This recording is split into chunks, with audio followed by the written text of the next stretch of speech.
Hello friends, and welcome to Watercolor Painting in the Afternoon. My name is Beth and today is Meditation Monday. Well, I was thinking that today a relaxing thing might be to paint these pretty chrysanthemums.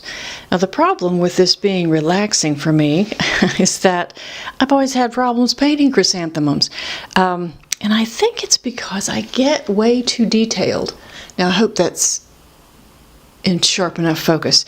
You see all the tiny petals on these flowers.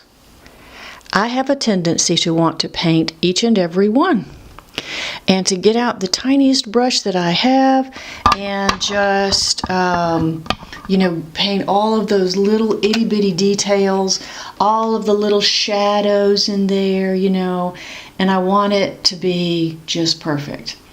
Well, I'll tell you who got me out of that craziness is Diane Anton. Go to her channel, watch the way she paints flowers. Sometimes she uses kind of a pen and wash or ink and wash method, and that really makes it beautiful. Or sometimes she just has a way of painting florals and other things that, they're abstracts, but they turn out looking like what they're supposed to look like. So, yeah, I decided to try to use one of her methods. And what I got was this. And I think it turned out fairly well. So I thought I would lead you through this today, and we'll see what we can do. Welcome. All right, so off we go. I'm going to begin with a simple sketch. And I'm going to do this just with a regular pencil. I'll be looking at my, at the actual picture, really not so much at my painting. So let me set this aside a little bit. I know you can't see the picture very well. In fact, you can't see it at all, but I will try to leave a picture of it at the end of the video, so if you want to refer back and forth, you can. So the first one starts out this way, and what I learned was that you just make the marks, and then it's just these little marks coming all around. It's these little oblong marks making the petals. You don't have to make each petal perfectly. You don't have to worry about each and every one having its own little shadow and all of that kind of stuff in order to make it look good, and hopefully I can illustrate that today. So I'm going to bring that stem down, and then there's a second flower here that I'm going to put next, and it is also pretty much facing straight up, but you see a little bit more of the center on this one. So I'm going to make that center first. And it's just squiggly lines right here in the middle. And then we're going to come around that and this way.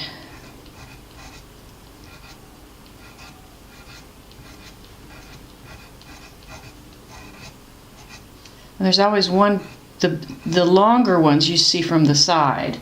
On a side view, you can see it here. You can see the longer ones. They look longer on the side, right? And then you fill in the back, just like that. All right, and then this one has a stem coming down this way. All right, then there's another one right here, and it has a lot of little. You're really looking kind of down into this flower. This is, to me, it's very relaxing just to be able to make something that I couldn't before. Isn't that, and it's so encouraging to be able to do that. And you think to yourself, well, there is more room for growth, I have found a new way to grow and to change and to have something else that I can do. I really enjoy that feeling.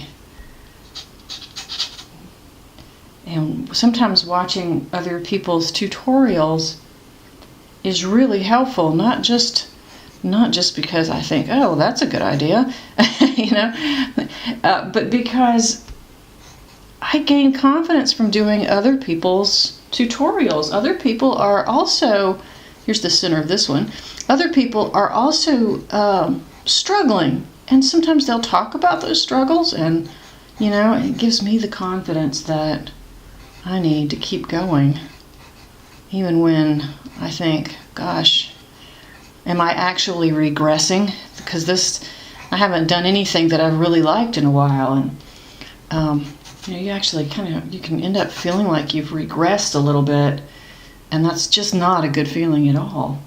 All right, and then down here near the bottom, there's yet another one right here. You can actually see some of the green inside of that flower.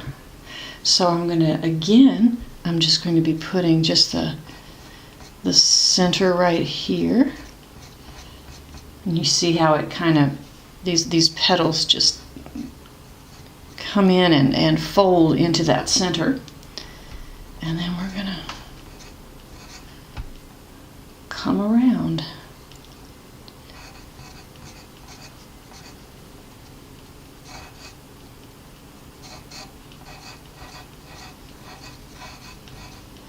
Not too much detail.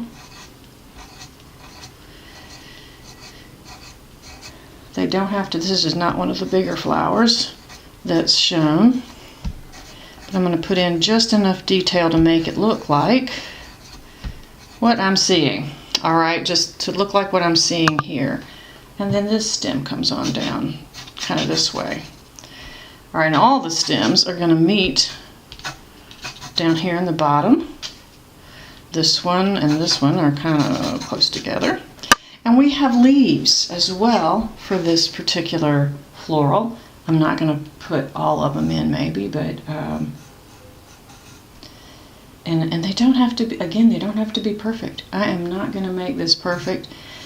The problem with doing something the second time, it's never as good as the first time you did it. And so, I take some risk doing this with you guys because I'm just thinking, yeah, it could turn out looking just, like something I didn't mean for it to look like. But, yeah, we'll see. We'll see. I can come down here and maybe make a leaf right here. And one of the good things about it is that you can really put your leaves and things anywhere you want them. If it needs a place filled in, you can put a leaf there. It's really not a problem. And I'm kind of looking at the picture rather than what I'm drawing here. And that may be why it looks so messy. But I don't mind, really. Because the leaves are messy. They do look a little bit crazy and wonky.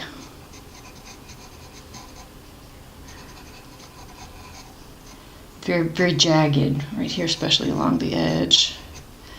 And then down here, you've got a whole grouping of leaves in the bottom here, but I'm not going to put that whole group. I'm just going to do maybe a few right here. That one comes down. And there's one here that looks kind of like this. Okay, I think that's all I'm going to do as far as that's concerned. And then I'm going to get my paints ready and we're going to go to town. Alright, so the first thing we need to do is decide what colors we're going to use. And I think I am going to go by the painting. I'm going to use a purple. I already have it out. I already have it on my palette. And I'm looking for my brush. What did I do with my brush? I'll be right back. Gotta find it. Okay, found it.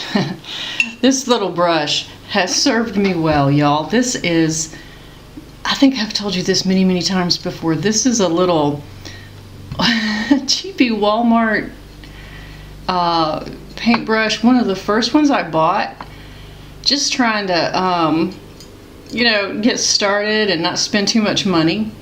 And this thing has really held up. It's kind of got a very stiff bristle. I can always replace it. They make more, you know. Wow. You're surprised sometimes at which brushes you end up using. Why do we do that? Why don't I use my more expensive ones? I am putting in a little bit of white gouache into this, and this is going to make it a lot more opaque. I understand that, but yeah, I mean, I don't mind. I don't mind it being opaque. And what I'm going to do is just begin by putting some strokes of purple in here. Just some strokes of this purple. I'm not worried about whether or not I get all the details in there. Just not worried about it.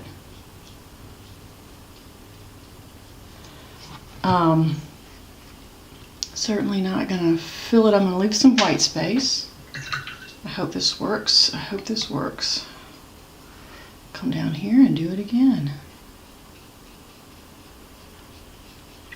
I also don't mind that the pencil shows through, but because I did put gouache in it, because I did put gouache in it, it will hide some of the pencil mark, but not all of it. Right there in the center, I want a little green, because there is a little dash of green right there in the center of the flower. And some of that will get covered back up, but we're going to put it there just so it peeks through.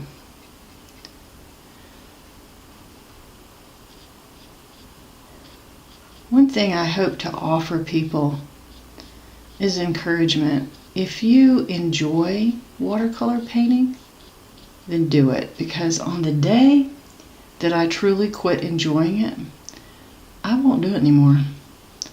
I'm having fun just putting paint on the page and playing around with the color, and it hasn't gotten old yet.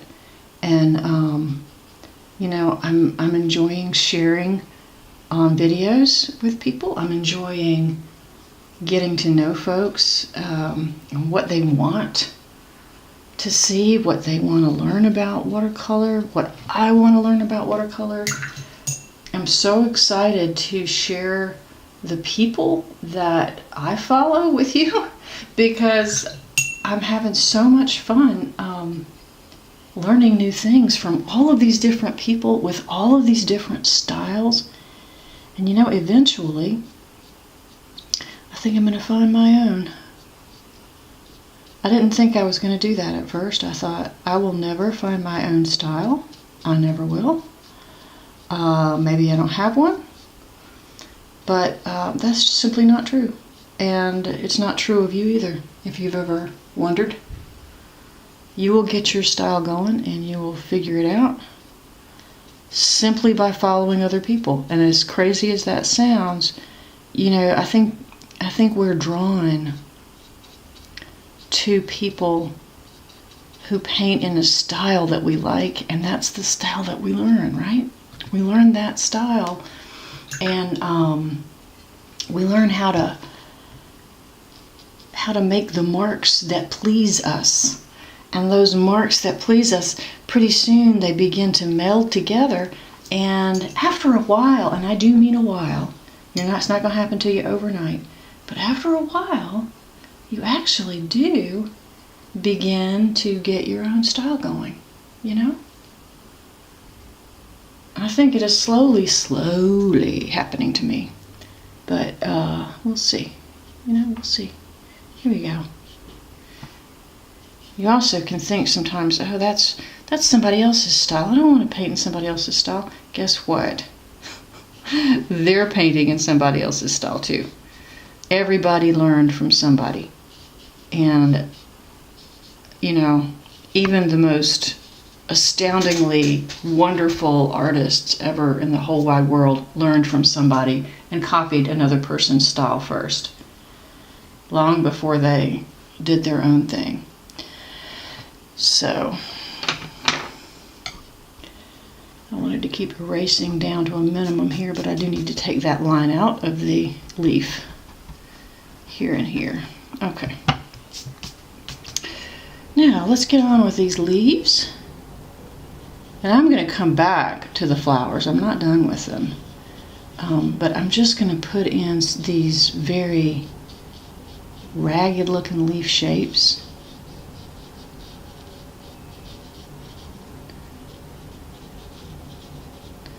And we'll see what we can do with those.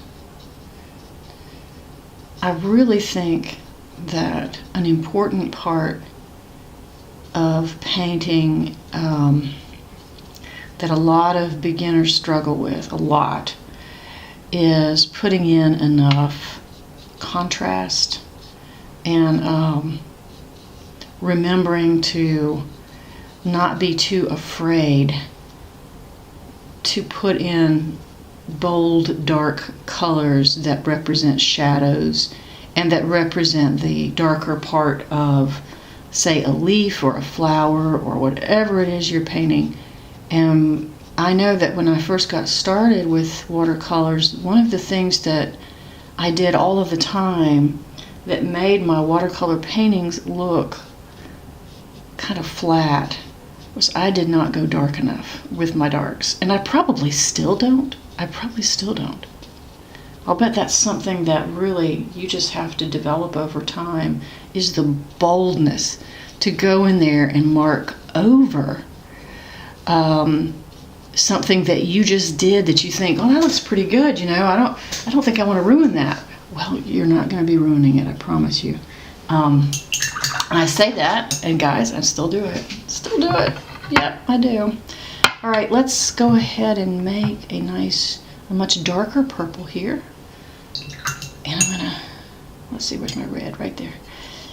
And this is gonna go, as I did here, it's going to be the darker value in these flowers. So, underneath a little bit here, and maybe in between a little as well. But mostly where the shadows would be, right? Where the shadows would be. If the light's coming this way, then here's where the shadows are going to be. Right in here. And right down below, you know? And some maybe toward the center of the flower. Don't overdo it. Don't overdo it. You can overdo it very easily, and you don't want to do that.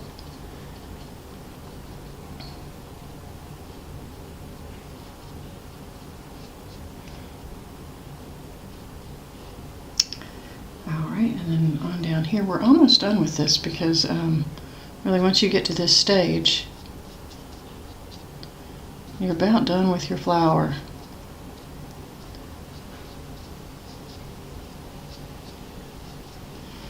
Okay, but we're not done because I do want to make sure that I put a darker value on those leaves. Now I've got this very olivey green here, this Green Apatite Genuine, but it's too olive. I want it to be a little more blue, so I'm going to add a little cobalt here, and let's blue it up a little. Now look at that. That's more attuned with this sap green that I have on the leaves. And I'm just going to make sure that the leaves also have touches of shadow and that you can see that the light is coming down this way, right? And you just, you know, you're just kind of imagining where would the light, where would we have shadow? And I think we'd have shadow here because this is going to block the light, right? And I think we'd have shadow here because this flower is going to block the light a little bit. And then along the bottom of the flower, of the leaf, and here. And maybe down here, but maybe a little bit less, maybe out on the tips. You're just imagining where would the shadows be on these leaves. And you're just playing with that, seeing what happens when you when you add those shadows, and seeing what happens to the contrast. Does it jump out at you more? Well, sure it does. And then just these little weedy looking stems. And folks, I think that about does it for me today. I hope that you've enjoyed my little pep talk, because I do think that you're gonna, if you stick with it, you're gonna improve, and it's gonna be more fun and more relaxing. So, if you enjoyed watching this with me today, please give me a little thumbs up and subscribe to my channel. I am enjoying what I'm doing. This is a great hobby to have, and I enjoy hearing your comments and knowing that you're enjoying it too. Thanks for watching. See you next time.